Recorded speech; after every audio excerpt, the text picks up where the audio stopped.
सतनाम साहिब। सतनाम साहिब बंदगी सभी भक्त आत्माओं को, सभी साधु संत समाज को।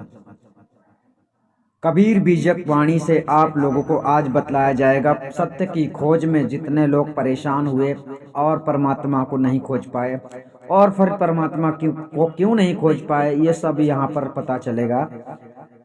तो वाणी कहती है, चलते चलते सब जगत में अतिशय चरण पिराय, ब्रह्म खोज में हारी परे बड़े सयाने भाई।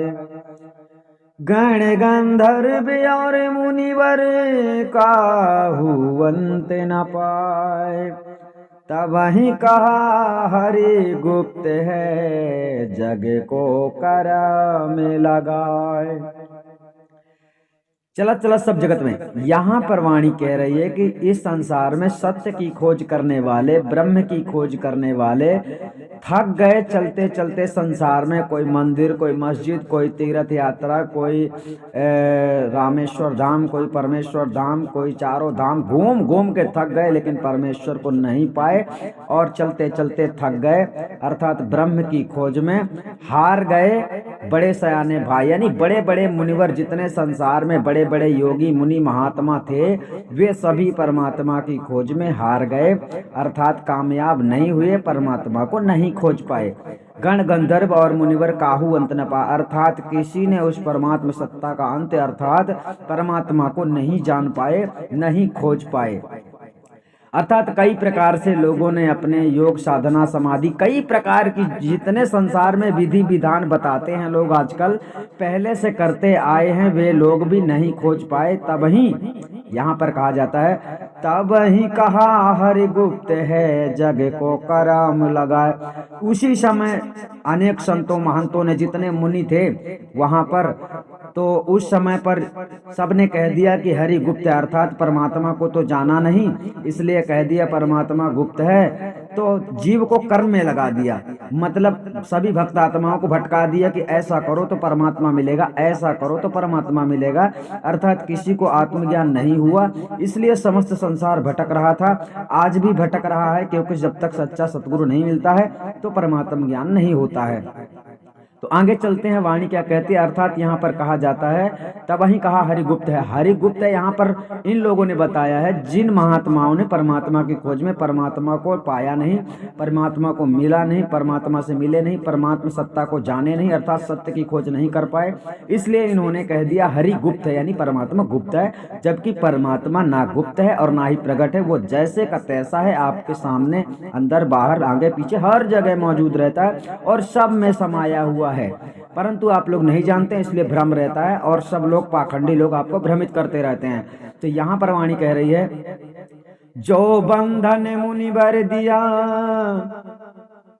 जो गही लिया संसार, बंधन जानी परो नहीं सब परे तार। जो बंधन मुनि, जो बंधन मुनिवर दिया, मुनिवर का मतलब होता है मुनि, मुनि का मतलब मनन करना, अर्थात मनन करना, चिंतन करना, अर्थात मन में ही जिसने किसी बात को स्वीकार कर लिया है, जैसे मन में आपने सोच लिया परमात्मा गुप्त है, तो आपके लिए गुप्त है, वो हमेशा आपके लिए गुप्त ही रहेगा। अगर आपने मन में सोच लिया कि परमात्मा साकार है, तो आप सदगुरु की खोज करेंगे ताकि उस साकार सतपुरुष परमात्मा को आप लोग जान सकें। ठीक है, तो यहाँ पर मुनि लोगों ने ऐसे ही बता दिया है कि हरि गुप्त है, अर्थात इसके लिए विधि विधान बता दिया, कोई जंत्र मंत्र बता दिया, कोई ओमकार का मंत्र दिया, कोई सोहम का मंत्र दिया, इस प्रकार से मंत्र दे दे के संसार के लोगों को कर्म में लगा दिया कि ऐसा कर्म करो तो तुम्हें परमात्मा मिलेगा। इस प्रकार से समस्त संसार को परमात्मा की खोज ही बदल गई, यानी सतगुरु की नहीं, सदगुरु की शरण में नहीं गए, सतगुरु को नहीं पहचाना, सच्चा सतगुरु नहीं मिला, इसलिए इन लोगों को परमात्मा नहीं मिला। तो यहाँ पर बताया जा रहा है कि सच्चा सदगुरु आपको मिल जाएगा। तो यहाँ पर वही बताया जा रहा है कि जो बंधन मुनिवर दिया, जो गह लिया संसार, अर्थात आप लोग आज भी परमात्मा को खोजते हैं, सच्चे सदगुरु की शरण में नहीं जाते हैं। इसका मतलब है कि आप लोग मुनियों के बारे में, मुनियों के सिद्धांत में आप चल रहे हैं, यानी कि मुनि महायोगी जो ऋषि मुनि होते हैं, ये सब रिसर्च करते हैं। तो ये सब परमात्मा रिसर्च करने वाली चीज नहीं है, परमात्मा सत्ता भेदी गुरु से ही प्राप्त होती है, भेदी गुरु से ज्ञात होता है। बंधन जानी परे नहीं सबे परे तहार। अर्थात आप लोगों को पता नहीं चल रहा है कि आप लोगों को किसी ने बंधन में बांध लिया है, अर्थात भ्रमित कर दिया है, आप लोगों को परमात्मा से मिलाया नहीं है, आत्मज्ञान आपको हुआ नहीं है, इसलिए आप अब हार जाएंगे। यानी अपना जीवन जो ये पूंजी मिली हुई है, तन जो मिला हुआ है, ये भी आप हार जाओगे अपने घमंड में, अभिमान में, अगर सदगुरु की शरण में नहीं गए तो। आगे कहता है, तहाँ कछु बूझा नहीं भूला जीव डेराय, भरम भूले अंधियारिया परि जीवन पर आए। अर्थात यहाँ पर कहा जाता है कि जब जीव को कुछ भी समझ में नहीं आया तो जीव डरने लगा। यानी जीव को इतना डराया गया कि ऐसा करना वैसा करना, नहीं तो ऐसा होगा। बहुत सारे लोग यज्ञ करते हैं, भागवत करते हैं, कथा करते हैं, पुराण करते हैं, जिसका कोई भी कारण नहीं है, अर्थात बिना मतलब के ही जीव करता है, डर डर के कि हमें किसी प्रकार की दुख तकलीफ ना हो। जबकि ऐसा करने वाले लोग भी दुख की समुद्र में कूद जाते हैं, अर्थात 84 में चले जाते हैं।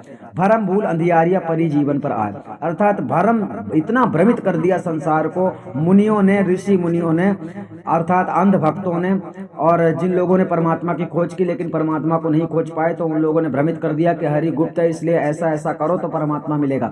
यही बात संसार में आज भी कलयुग में चल रही है। लेकिन सदगुरु कबीर साहब ने इस बात के लिए मना किया है। यानी आप लोगों को परमात्मा नहीं खोजना है, आप लोगों को सच्चा सदगुरु खोजना है। अगर सच्चा सदगुरु आप लोगों को मिल जाता है तो बहुत खुशी की बात है।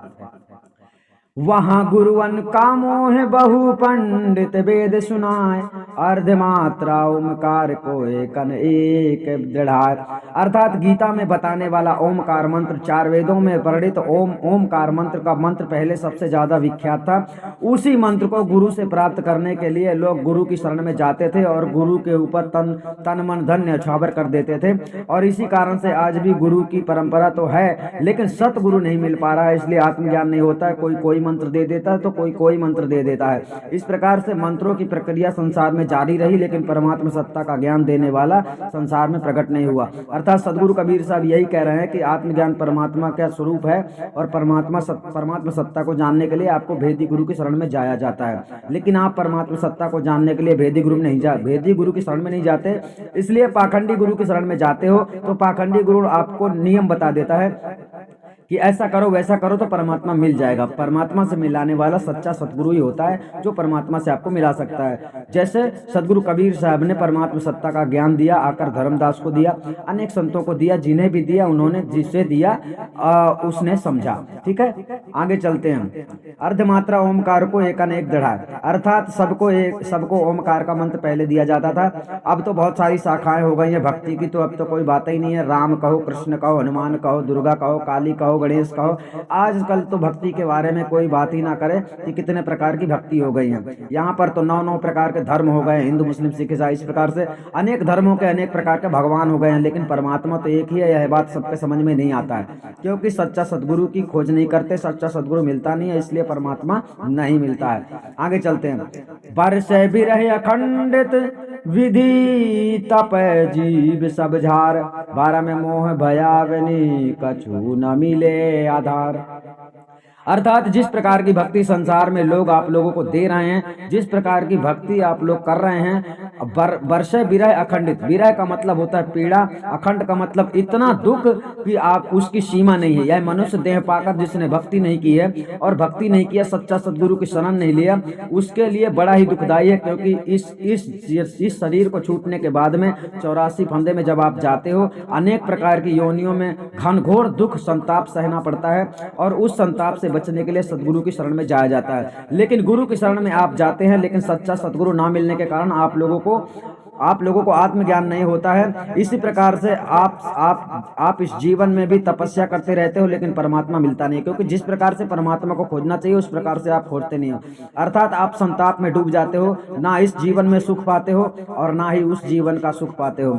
अर्थात ना ही आध्यात्मिक सुख प्राप्त होता है, ना ही आध्यात्मिक, क्योंकि भक्ति में आदमी का दिमाग उड़ जाता है, मन कहीं रहता नहीं है, मन कहीं टिकता नहीं है। इस प्रकार से जब तक सच्चा सदगुरु नहीं मिलता है तो मन टिकेगा नहीं, क्योंकि आत्मज्ञान होगा नहीं। तो यहाँ पर कहा जाता है बरसे बिरह अखंडित तपे जीव सब झार भरम मोह भयावनी कछु न मिले आधार। अर्थात आप लोग ऐसे गुरु की शरण में जाते हो जो गुरु आपको हमेशा हमेशा के लिए यानी भ्रमित करता रहता है और भ्रम में ही डुबा के रखता है, और उसी शंकाजनक बातों को लेकर आप लोग बार बार चौरासी जाते हैं, क्योंकि आपका शंका समाधान नहीं होता है। क्योंकि आपको आत्मज्ञान नहीं हुआ तो शंका समाधान हो ही नहीं सकता है। आपको सच्चा सतगुरु नहीं मिला तो आपकी शंका समाधान हो ही नहीं सकती है। इसीलिए कहा जा रहा है कि जितने भक्ति करने वाले लोग हैं, अगर आपको सच्चा सतगुरु नहीं मिलता और आप लोगों को आत्मज्ञान नहीं कराया गया है तो आप निश्चित करके ये समझो कि अपना जीवन ऐसे ही खो दोगे। आप भक्ति कर रहे हो, ये आप गलत फहमी में हो। अर्थात भक्ति वही करे जो सतगुरु की शरण में है, और सतगुरु की शरण पाने के लिए आप लोगों को आदि अनादि मुक्ति पंथ में आना पड़ता है। आप लोग समझ गए होंगे। इस वाणी के आधार पे आपको ये समझना है कि सत्य की खोज करने वाले कोई खोज नहीं कर पाया। अर्थात बड़े से बड़े सयाने जो पहले के, आज तो कलयुग चल रहा है, सतयुग से खोजने वाले परमात्मा को खोज नहीं पाए, आज कौन खोज लेगा। इसलिए पाखंडी लोग जो उल्टा सीधा विधि विधान बतलाते हैं, किसी भी प्रकार की विधि विधान प्रक्रिया बतलाते हैं, परमात्मा को पाने के लिए विधि विधान जो लोग बताते हैं, आप ये समझ लेना कि निश्चित रूप से ये लोग पाखंडी हैं और आप लोगों को गलत ज्ञान दे रहे हैं, गलत शिक्षा दे रहे हैं, जिससे आपका उद्धार नहीं होगा। अर्थात आप लोग पूरी जीवन ऐसी भक्ति करते रहेंगे पाखंडी गुरुओं के शरण में जाके, तो आपके जीवन का कोई आधार नहीं निकलने वाला, यानी आपका कार्य पूरा नहीं होने वाला है। आप बिना ही भक्ति किए मर जाएंगे और 84 में जाएंगे, फिर उस दुख से तुम्हें कोई नहीं छुड़ा सकता। क्यों? क्योंकि सदगुरु फकत जगत में दुख से छुड़ाने वाले, भवसिंध में कुटुंब के समय डुबाने वाले। आप जब तक सदगुरु की शरण में नहीं आते हो तब तक आपको मोक्ष नहीं मिलता है, आपकी भक्ति सफल नहीं होती है। चाहे जितने जन्म ले लो, चाहे जितना घमंड कर लो, चाहे जितना चतुराई कर लो, कोई भी रास्ता नहीं है सच्चे सतगुरु की शरण बिना। आप लोग समझ गए होंगे। सतनाम साहिब बंदगी, हम आपको फिर मिलेंगे।